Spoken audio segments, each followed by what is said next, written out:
Tantor Audio, a division of Recorded Books, presents It's in His Christmas Wish by Shelly Alexander. Narrated by Cris Dukehart. Chapter 1. Wow, those are some really big balls. Kimberly Perez deadpanned, studying the examples of new giant Christmas ornaments that would decorate Red River if the town council voted to purchase them. Miss Francine, head of the Christmas Decorations Committee for at least the last 40 years, was in the process of lining up the visual aids on easels in front of the long bar at Cotton Eye Joe's so the town council could study her selections.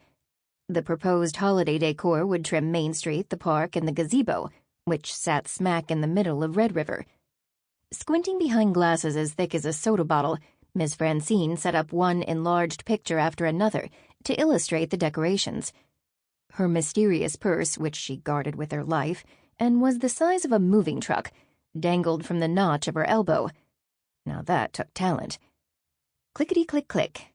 Kimberly drummed a set of bright blue painted nails against the table and waited her turn to speak at the emergency council meeting.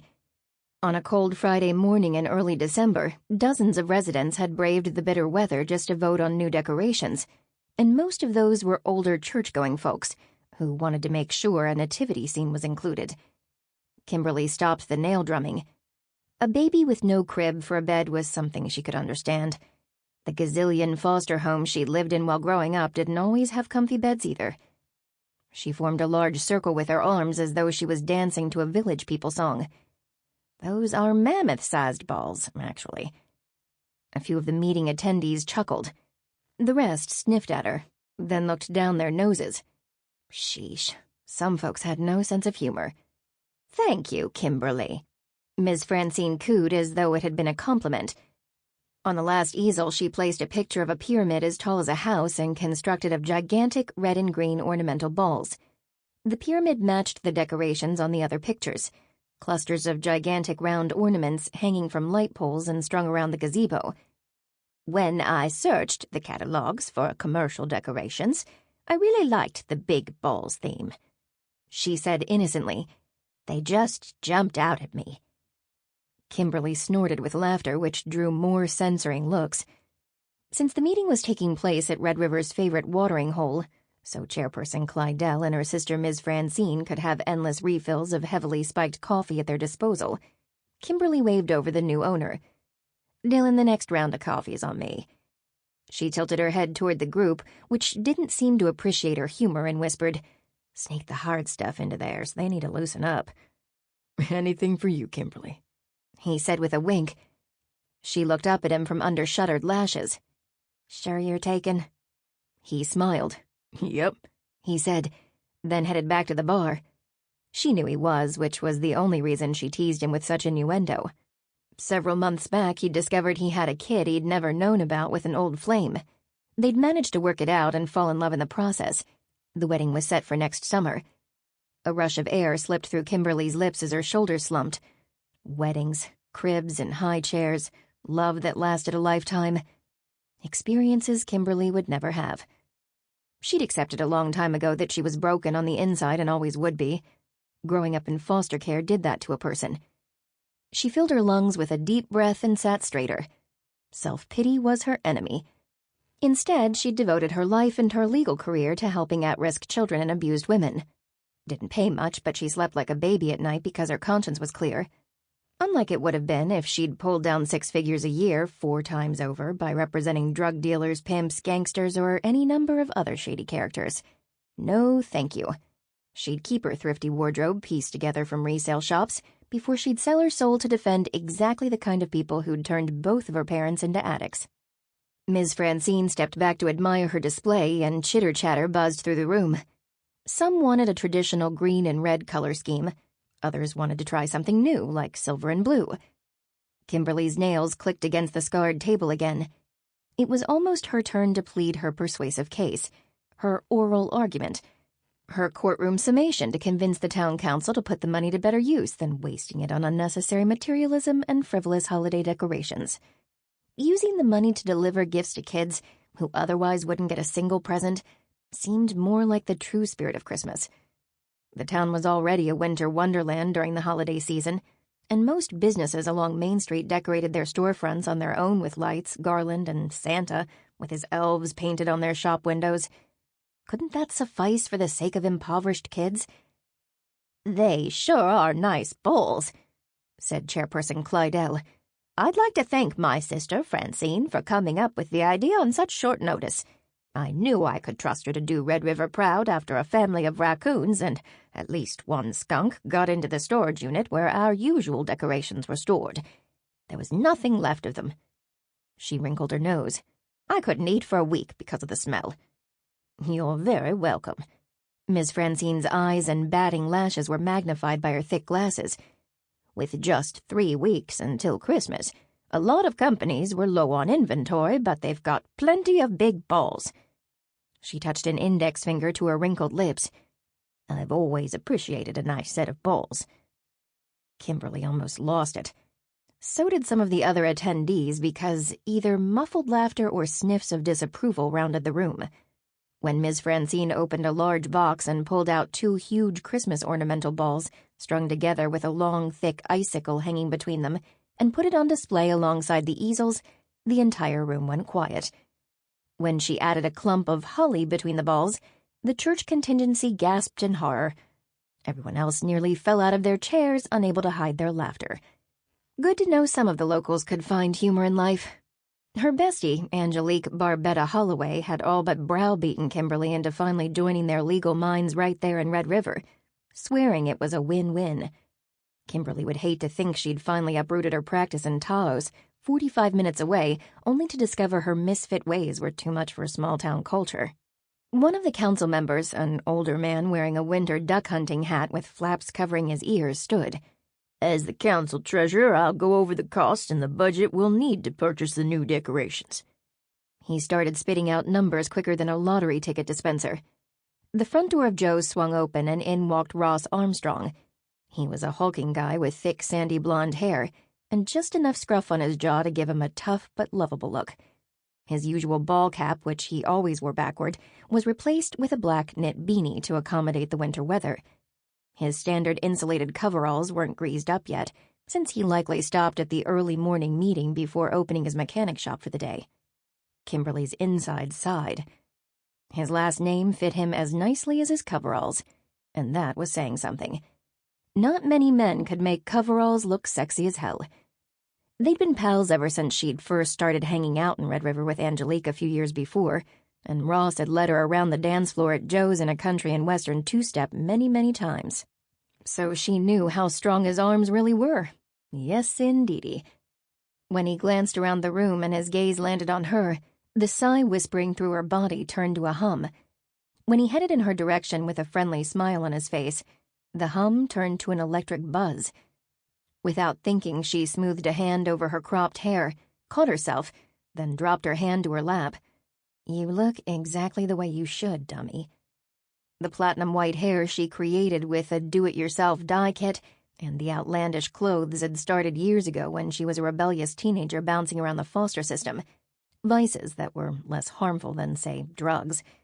When she was working 3 jobs and relying on financial aid to put herself through undergrad and law school, she'd realized the unusual choice of hair and clothing could also serve as a repellent to keep away the right kind of men.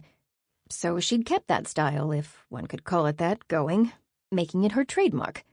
Ross kept ambling in her direction, his smooth, confident gait commanding the room. Of course, it could have been that his presence had that effect only on her. His eyes stayed firmly planted on her, and that sexy half-cocked smile of his made her want to lick her lips. His hair, still slightly damp, curled around the bottom of his knit cap, and made her wish she'd been the one lathering it up under a hot shower. Gack. Maybe she should have shaved off all her hair instead of just dyeing it. Maybe tattooing her entire face would have been more repulsive than her outrageous wardrobe. Now that would have been an epic nice guy repellent. He stopped to say hello to a table of council attendees 2 rows away, and she relaxed. After a few words, he strode in her direction again. No, no, no! She propped her feet in the empty chair next to her, crossing her purple sequined Uggs at the ankles. "Nice boots." Ross stared at her feet. "Thank you." She gave him a brief glance, then trained her eyes on the ornament samples at the front of the room. I got them for cents on the dollar at the thrift shop." No idea why she said that. "That's nice." He pushed her feet off the chair. "Now move 'em," he said in that friendly banter they always used with one another. He slid into the seat, angling his body toward her as though they were intimately acquainted. She could do this. They were friends. Never mind that Ladyland had started going rogue several months back every time she saw him.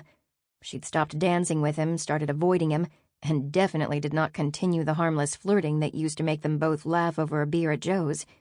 Because it wasn't exactly harmless anymore. Somewhere along the line, she'd realized she cared about him. As in really, really cared about him. And she wouldn't wish herself on her worst enemy, much less someone she cared about. Involuntarily, she breathed in his masculine soap and fresh shampoo that reminded her of soft rain on a warm summer day. Her skin prickled. He leaned close and whispered, "Or you can set your feet in my lap." A shiver skated over her. She swallowed and pulled herself together. No thanks. She focused on Councilman Flaps, who had moved on from the cost of the actual decorations to postage and delivery fees. "Hey." Ross kept his voice low so only she could hear. "Haven't seen you around in a while. If I didn't know better, I'd think you've been avoiding me." "Hey, big guy." She slugged his arm in the same friendly way that had been her usual greeting. He'd never ever have to know that she'd rather roll up his sleeve and trace the tattoo on his arm with her tongue. "I've been around, just busy."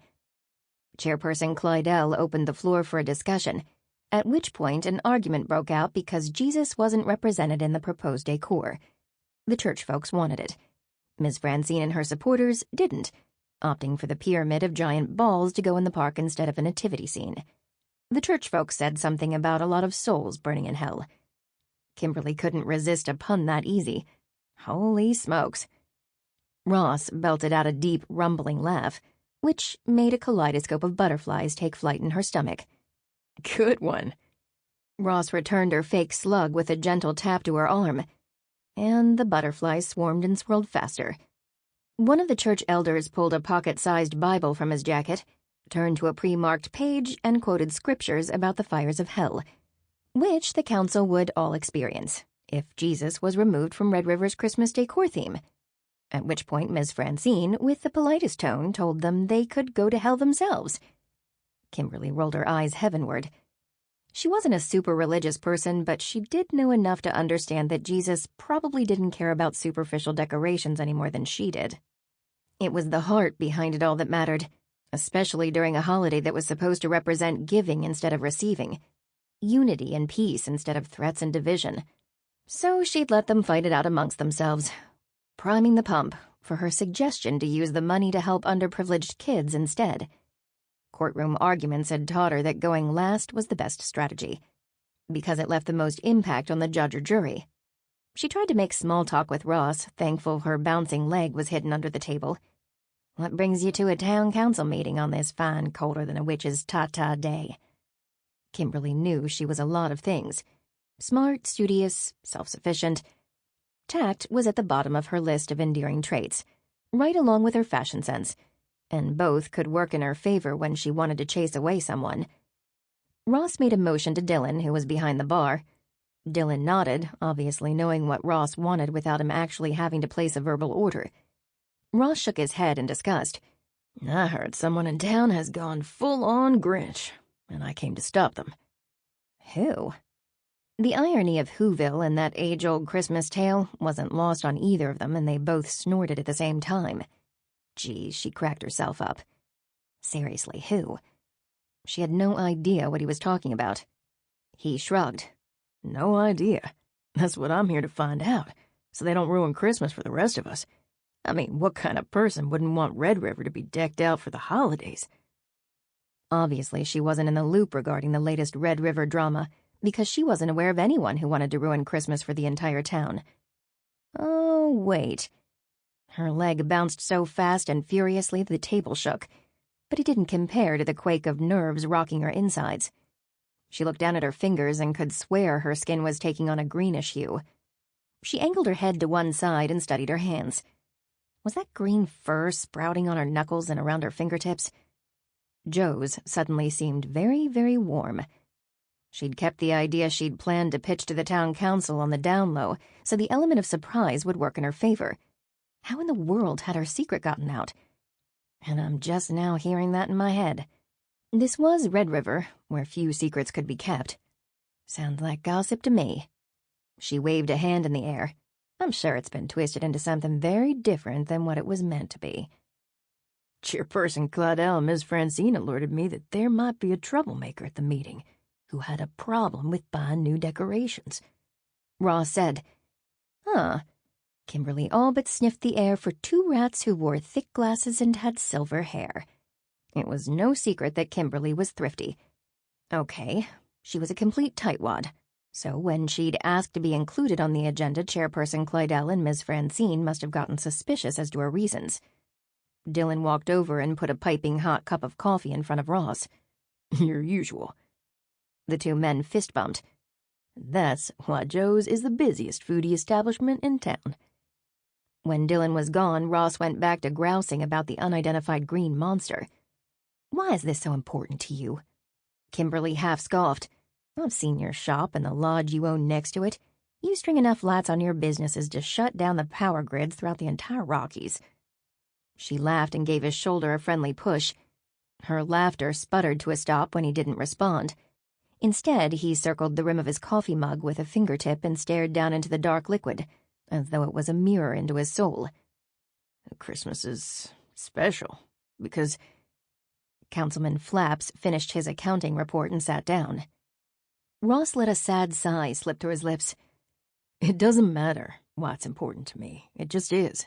And I don't know who came up with such a ridiculous idea, but I can't let anyone steal Christmas from Red River. Ross sipped his coffee, steam swirling into his bad boy stash. Well, maybe her idea to speak last wasn't the brightest in this case. Maybe presenting her idea should have been first on the agenda before Ross walked in and threw her off her game, or realized she was the she-Grinch in question, even though he was mistaken when it came to her intent. She didn't want to ruin Christmas. Contrary to what he'd obviously been led to believe, she wanted to make the holiday extraordinary for kids who rarely, if ever, got a Christmas at all. I wouldn't necessarily call it stealing Christmas. Ross kept gazing into his mug as though it was a crystal ball. Sorrow filled his eyes, and his usual easygoing countenance drained away, replaced by a heaviness that rolled off him in waves. Ross, what is it? She whispered, placing a hand on his arm. He snapped out of his trance and blew on the steaming liquid, then took a sip. The muscle in his squared jaw hardened. If this Grinch person doesn't want to celebrate Christmas... There are a lot of different ways to celebrate the holidays. She pulled her hand away from his arm and instantly missed the contact. A few less decorations won't stop anyone from celebrating. He rolled right over her comments. They don't have to celebrate it. But for some of us, Christmas is a tradition. His strong jaw released and tensed again. It represents loved ones and memories that shouldn't be forgotten. So why cancel it for everyone? I wouldn't really call it canceling Christmas either, she said with the same meekness she'd felt every time she'd had to walk into a new foster home for the first time. Sure, she got it, that the holidays meant something to most families in a way that was elusive to her because of her upbringing. The holidays also represented commercialism, and seemed like an excuse to spend gobs of money on things that people didn't really need. I think you're blowing this out of proportion, Ross. Ross's gaze slid away from his mug and locked with hers. What are you saying, Kimberly? He didn't let her answer. Do you think the Grinch is right? When the table began to rock back and forth from her bouncing legs, she slipped a hand under the table, placed it on her thigh, which was clad in red and green reindeer leggings. So where did he get off calling her a Grinch anyway? And dug a set of nails into her own flesh to still her limb. Ouch! She hissed under her breath. Ross let his mug hover at his lips. You okay? His tone softened with concern. Yep. She pushed back, scooting her chair out from under the table. I just remembered I had something important on my schedule this morning. Like finding a hole to crawl into until the holidays were over. Or climbing to the top of Wheeler Peak, which loomed over Red River, to see if she could find a cave, a sled, and a little dog to slap fake antlers onto. As she started to stand, Chairperson Claudel pounded a gavel, as though she was a Supreme Court judge, and read from a sheet of paper in front of her. "Kimberly Perez?" Kimberly halted her attempt to straighten and froze in a weird half-crouch, half-standing position. Chairperson Clydell looked up from her paper. "You've asked to be put on the agenda to speak before we vote on the new decorations. You've got complaints over expanding the budget, I presume." Kimberly narrowed her eyes at Chairperson Clydell and Ms. Francine. Superpowers when it came to reading people must run in their bloodline. Because, yep, those two old widowed sisters had definitely figured out why Kimberly had come to the meeting, and they'd called in help from the hottest mechanic in town. It couldn't be a coincidence that the mechanic also happened to be Kimberly's dancing and drinking buddy until recently, and was hotter than a 5-alarm fire. Well, the joke was on them, because Kimberly had put a stop to buddying around with Ross. Chairperson Clydell and Ms. Francine leveled laser stares at her, waiting for her to respond. Obviously, they knew Kimberly hated wasteful spending. They just didn't know why she despised it so much. Kimberly didn't talk about her upbringing with anyone but her bestie Angelique. Superpowers aside, the fact that Kimberly had shown up at last summer's council meeting armed with financial pie charts before they'd voted on renovating the Chamber of Commerce building had probably tipped them off as to why she wanted to speak at today's meeting. She'd won that battle convincing the council to sow those precious funds into local kids by building a new playground in the park instead. Now the kids filtering through her office had a place to play while their mothers or guardians or caseworkers came from far and wide to utilize the pro bono work Kimberly offered. Winning this battle wasn't going to be so easy, because those two shrewd, silver-haired sisters had come prepared with an ambush. Kimberly's gaze darted to Ross. His expression was still stern, not something she was used to from him, and he watched her expectantly. He was obviously still unaware that she was the one who had a heart 3 sizes too small. It was now or never, and since she didn't plan on following through on her feelings for him, because she was too much of a black sheep to make anybody happy, she said, "I'm sorry, Ross." She turned her attention to the council members. "I'd like to propose a new city ordinance that cuts all holiday decorations and costly festivities from the city budget." Damn, she really could use that spiked coffee right about now. A little liquid courage never hurt. "I'd also like to propose we find alternative ways to celebrate that don't cost anything so the money can be an annual contribution to kids in our area who won't receive a gift from any other source." From the corner of her eye, she saw Ross go deathly still, except for his coffee mug, which tipped to the right just enough to slosh coffee onto his coveralls. He didn't move, didn't wipe off the coffee, he just kept staring at her, as though she was, well, the Red River Grinch. Chapter 2. "You?" Ross rasped out over the rim of his steaming hot coffee mug. "But why, Kimberly?" He'd thought he was going to the meeting to stop a horrible person from ruining Christmas, from depriving him of what his sister had asked of him once Noelle's doctors informed their family it would be her last holiday season. Always celebrate Christmas to the fullest. He'd followed through on his promise every year since. He wasn't about to stop now. Kimberly was the Grinch? He was trying really, really hard to wrap his head around that surprise development. She was one of the best people he'd ever met, definitely the most interesting with her larger-than-life personality and peculiar appearance. When everyone else raised a brow over her free-spirit ways and blunt talk, he found himself chuckling because a warmth flowed through his veins and filled his chest. He loved her boldness. It was refreshing and attractive. It hadn't occurred to him that she'd turn out to be the Red River Grinch. Well, Kimberly stammered, then leaned over to talk specifically to him. "I'm explaining why. This isn't personal, Ross." Sure as hell felt personal. Celebrating Christmas with decking the halls, trimming the tree, fa-la-la-la-ing, and anything and everything else that went along with the holidays was how he kept his sister's memory alive. Noelle was born on Christmas Day, so naturally it had been her favorite holiday, with their family going all out to celebrate both occasions every year. Until she'd passed away, the week between Christmas and New Year's when she was 12, and Ross had been just 16. After that, his parents had stopped celebrating altogether. so it was up to Ross to honor her last wish. As Kimberly continued her speech about the wastefulness of decorations, Ross retrieved his phone from his pocket and sent an SOS message to every Red River resident in his contacts list. Time to bring in reinforcements to save Christmas, and to save Kimberly from herself. Hating on holiday decorations wasn't the Kimberly he knew. The Kimberly he'd secretly come to care for. The Kimberly he'd been waiting patiently to open her heart to him and give him a chance at being more than just a friend.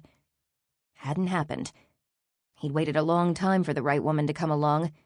Even her wild hair and clothes hadn't scared him off, which she wore like armor. It was obvious that she didn't let most people get too close, and when something beyond friendship had stirred between her and Ross several months ago, she'd all but severed contact. Kimberly went on about how underprivileged kids would benefit if Red River didn't buy new decorations. Her heart was in the right place, he'd give her that. Ross donated plenty to charity, too, but why take away the cheerful decorations and bright twinkling lights, which every kid on the planet loved? The front door of Joe's opened, and dozens more people started filtering in, all from Ross's contacts list. One of the perks of living in a small town, Red River was a tight-knit community, sort of like a family who argued with each other but had each other's backs, too. One text calling for help with very little explanation, except that their presence was needed to stop Christmas in Red River from being ruined, was all it took for most of the town to show up and offer support. By the time they finished filing in, it was standing room only in Joe's. Kimberly faltered, went quiet. She seemed to straighten her spine and square her shoulders. Only the quiver of her plump bottom lip gave away how nervous she really was underneath the adversarial attorney routine. That quivering lip chipped away at Ross's resolve, and he seriously considered giving her what she wanted. He took out his wallet and stared at Noelle's picture in a Santa hat and Jingle Bell earrings. It had been taken a few weeks before she passed. That's all it took for his resolve to turn to steel again, and he shoved his wallet back into his pocket. Kimberly walked to the front and picked up one of the big balls that Ms. Francine had pulled from a box to put on display as an example. Do we really want to spend our money on this, when the money could make a difference in so many children's lives? She gave the ball a boost. The shiny material must have been more slippery than she'd thought because it popped from her grasp. Her expression turned bewildered, as though she couldn't believe what was happening. The giant ornament crashed to the ground, shattering in a million pieces. Someone from Ross's SOS responders called out, "You did that on purpose." Both of Kimberly's hands flew to her mouth. "I didn't mean—" "Grinch," another of Ross's contacts shouted. Oh, shit. He'd called them in as an SOS support team, not a hit squad. He might disagree with Kimberly not wanting to purchase new decorations for Red River, but she wouldn't have broken the ornament on purpose. He stood. "I don't think she—" Chairperson Clydell banged her gavel. "I agree with Mr. Armstrong. I don't think Ms. Perez understands the implications of what she's proposing. Red River, without holiday decorations, just wouldn't be Red River at all. It might even hurt our holiday tourism." What? That wasn't at all what he was going to say, and he was beginning to suspect he'd been had by the chairperson and her sidekick's sister. Kimberly's expression turned from disbelief over the shattered ornament to confusion as she looked up at Chairperson Clydell. Then her look darkened to disappointment, finally morphing into betrayal when her gaze locked onto Ross. If the decorations are that fragile, then they aren't worth what they cost. They won't last the winter with the kind of wind and snowstorms we get in Red River. Kimberly folded both arms. The money really could be better spent, and these decorations would be a careless and irresponsible way to use our town's funds. The churchgoers mumbled and nodded their approval. Their ringleader held his small Bible in the air. "I agree with Miss Perez. If Jesus isn't going to be represented in the decorations, then we ought not have decorations at all." "Well," Kimberly paled. "That's not exactly what I meant." "We want Christmas decorations," someone shouted from Team SOS. An argument between the two sides broke out, with most everyone yelling. Deep red crept up Kimberly's neck and into her face. He'd like to say the color change to her skin made her hazel eyes turn Grinch green, but that would be a lie. They deepened to gorgeous glittering emerald. Ross reminded himself to stay strong, no matter how sensual he found the rapidly beating pulse at the base of her neck. No matter how good her intentions were, she was his rival on this issue. Not his friend, and not his lover. unfortunately. Still, he could not, under any— Sample complete. Ready to continue?